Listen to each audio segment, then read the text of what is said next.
บางคนล้านบอกบางคนในពេលដែលបើកលបឿនចាប់ពី5ទៅញាក់បែបនេះបងប្អូនដឹងខូចអីអត់តោះទៅមើលមួយខ្ញុំបាទប៊ីបឋមបងប្អូនត្រូវតែមើលសម្បកកង់របស់បងប្អូនសិនបាទអញ្ចឹងនៅពេលដែលចង្កូតញ័រនៅលបឿន5ឡើងបងប្អូនបាទអញ្ចឹងជំហានបឋមបងប្អូនត្រូវមើលសម្បកកង់របស់បងប្អូនសិនតើសម្បកកង់របស់បងប្អូនមាន C ខាងនេះមាន C ខាងនេះបាទមាន port កដាលអត់ជួនកាលទៅពេលខ្លះទៅ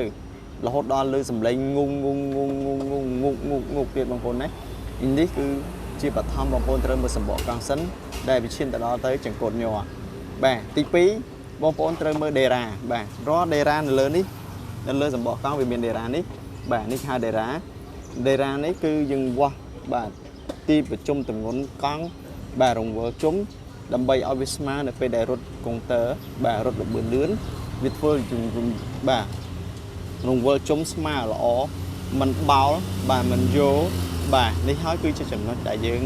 បាទធ្វើឲ្យចង្កូតយើងភ្លាវតិ